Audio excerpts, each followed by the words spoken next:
如果你還以為戰爭是靠堆人命，靠那幾千輛生鏽的坦克，那我必須告訴你，你對力量的認知還停留在石器時代。幾天前，美軍的絕對決心行動上演了一場現實版的科幻大片，僅僅3小時，就在零傷亡的情況下，直接把委內瑞拉總統馬杜羅從官邸帶走。讓人毛骨悚然的是，那些受過軍事訓練的衛兵，在過程中竟然集體鼻腔噴血，癱瘓在地。更恐怖的是，五角大樓剛剛還把馬斯克的 Grok AI 接入了軍事網絡。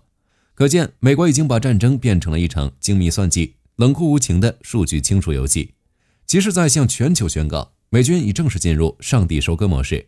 今天，火力軍就带大家走进美軍最核心的黑科技地帶，拆解美軍是如何利用算法将全球武力強行降维的。如果你想知道在这個算力及國運的時代，美國到底強大到了什麼程度，這期視頻你一定要看到最後。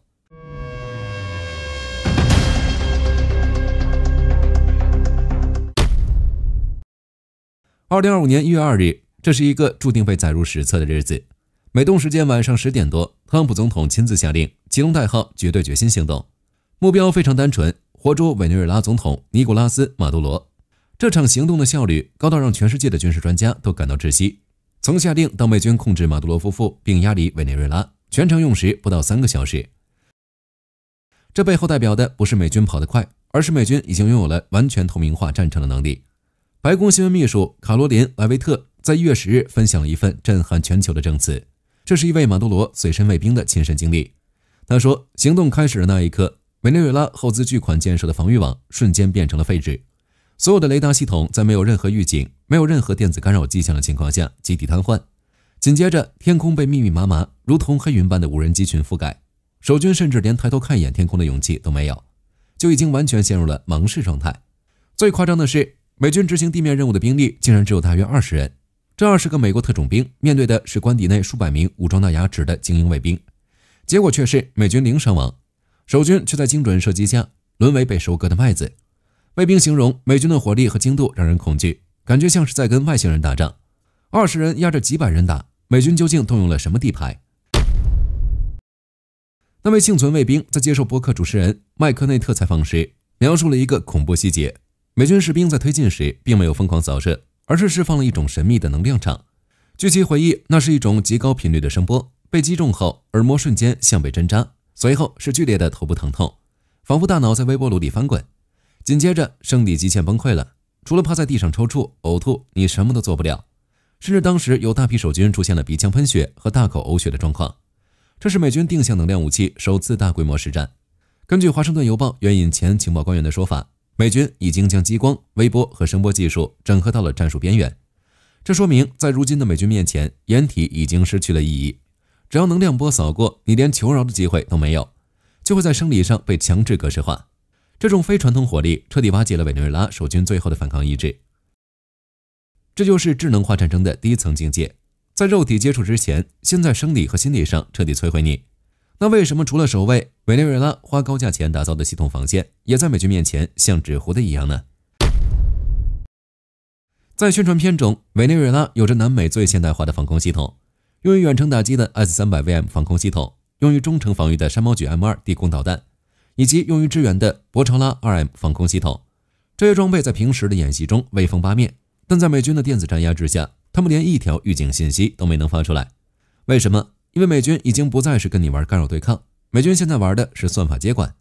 通過預先對委內瑞拉裝備頻率的精確建模，美軍的電子戰系統直接模擬了對方的信號，讓對方的雷達大腦以為一切正常。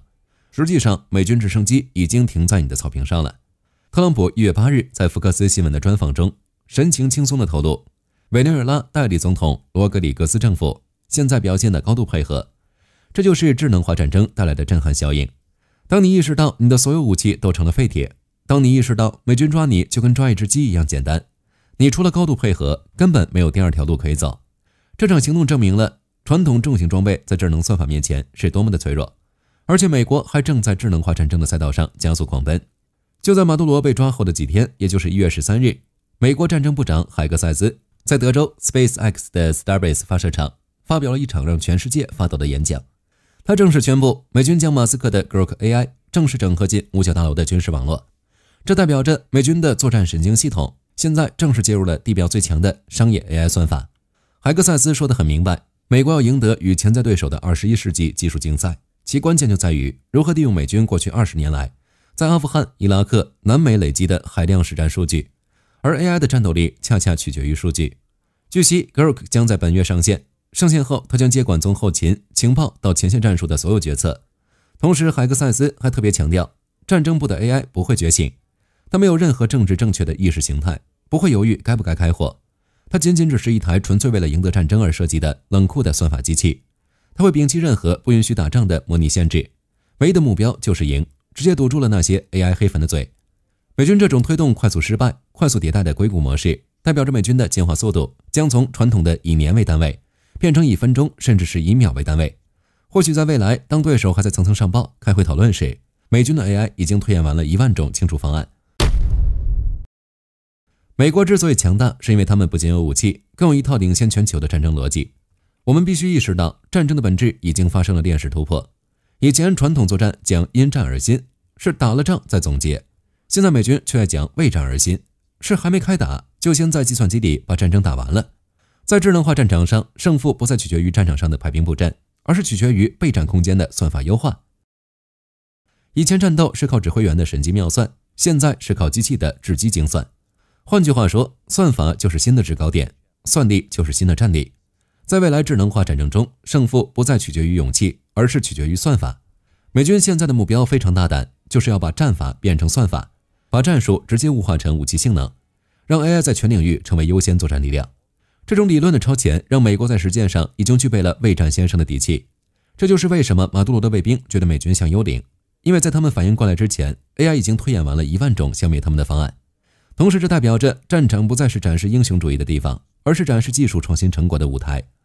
就像火力軍曾經視頻裡說的，未來戰爭一定是智能化戰爭，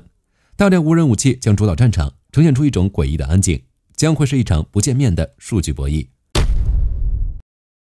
在火力軍的理解中，未來戰爭不再是肉搏廝殺、面對面比拼的血腥場面，它正在变成一場不見面的戰爭遊戲，一場在屏幕後方的收割。智能化戰爭的雛形就是將傳感器、數據和行動完美互聯。以前制勝的關鍵是底層的火力單元，比如誰的炮大，誰的槍快。現在關鍵要素已經延伸到了戰爭管理的頂層。AI 可以幫助指揮員獲得最佳的態勢感知能力，也就是我們常說的上帝視角。它能識別出人類肉眼甚至是普通雷達看不見的威脅。美軍提出的第3次抵消戰略，其核心就是要用技術優勢徹底抵消對手的數量優勢。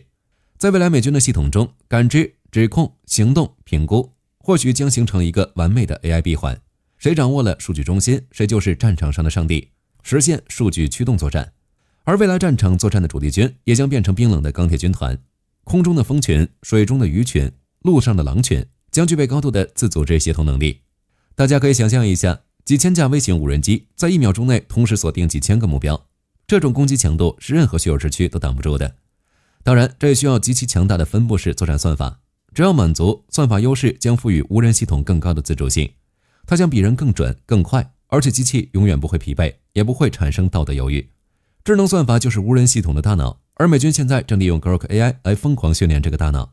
未來的博弈說穿了就是算法大腦之間的競爭，誰的大腦運算速度更快，誰就能在這場不見面的戰爭中活下來。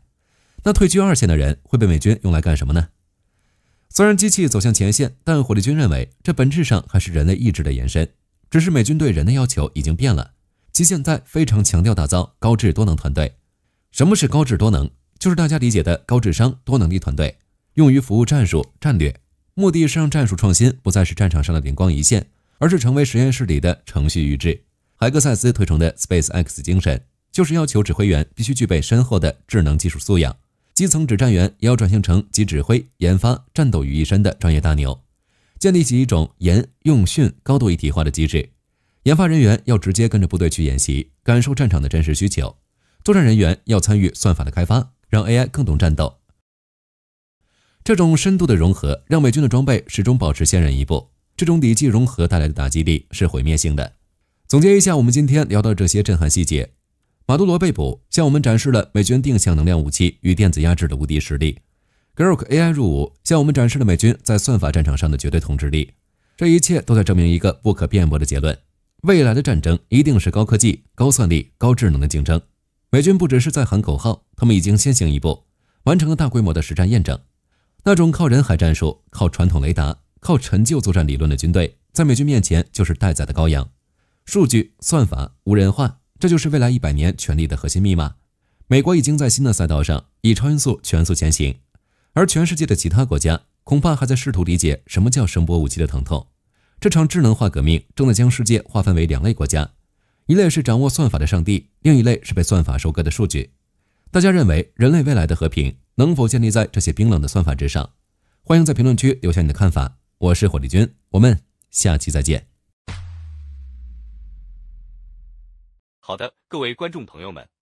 我們頻道一直在聊真實的軍事資訊和武器裝備，後台也經常有朋友問，有沒有值得推薦的入門級模型？